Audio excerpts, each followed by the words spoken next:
Poucos minutos depois das 11 horas da manhã desta quarta-feira, nós estamos aqui no quilômetro 25 da rodovia Transamazônica, exatamente a alguns metros da ponte que passa sobre o Igarapé Itapacurazinho. Há cerca de meia hora atrás foi retomado o bloqueio da rodovia Transamazônica. De acordo com informações que coletamos junto aos indígenas, a estrada foi liberada na última terça-feira por volta das 19h30, com a intenção de voltar a bloquear por volta da meia-noite. Mas houve um leve desentendimento com os caminhoneiros, porque a liberação seria somente para carros de passeio, caminhonetes e outros mais que transportassem passageiros ou carga perecível, além do que já está liberado, que é passagem de viaturas policiais, carros de emergência e também ambulâncias, além dos carros de socorro de via do consórcio Via Brasil. Com isso, a estrada permaneceu liberada até por volta das 10h30, 11 horas da manhã de quarta-feira.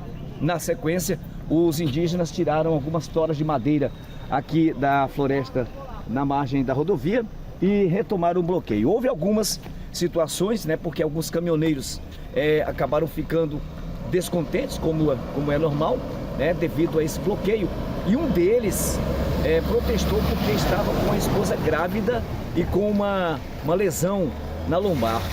Por conta disso, diante dessa situação crítica, os indígenas permitiram a passagem deste caminhoneiro. Agora, a ideia deles é permanecer fechado até que haja alguma resposta em relação às reivindicações. Detalhe em relação a esse bloqueio é que no trecho entre o quilômetro 25 e Miritituba já temos uma fila que passa de 6 quilômetros de carretas. São as carretas que foram liberadas, que passaram na noite de terça para quarta-feira e descarregaram e retornaram, ficando aqui presas no bloqueio uma quantidade imensa de carretas. Do outro lado, lá na outra margem, a fila também já começa a se formar.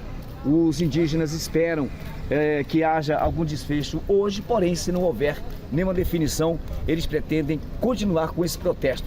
As imagens que foram gravadas pelo nosso companheiro Joacir Castro mostram a quantidade de carretas, o tamanho da fila e essa situação crítica que acabou se formando aqui na rodovia Transamazônica por conta de uma reivindicação das lideranças indígenas que trata da questão da PEC 48, que trata de uma reformulação do texto de uma lei de 2019 e outra de 2023, que estabelece novas regras em relação a áreas ocupadas por populações indígenas.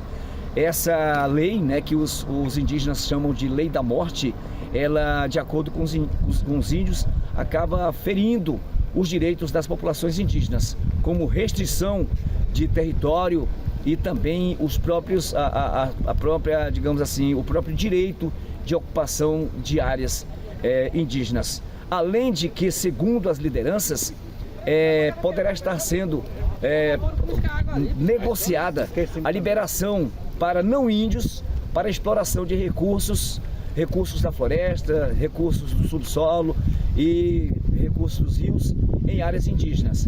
Ainda está em discussão, houve uma aprovação prévia pela Comissão de Constituição e Justiça e Redação Final no ano passado, 2024, mas agora a lei foi retomada para a discussão. E é justamente essa lei que eles chamam de Lei de Morte que os índios não querem que seja aprovada. A qualquer momento poderemos retornar com mais informações.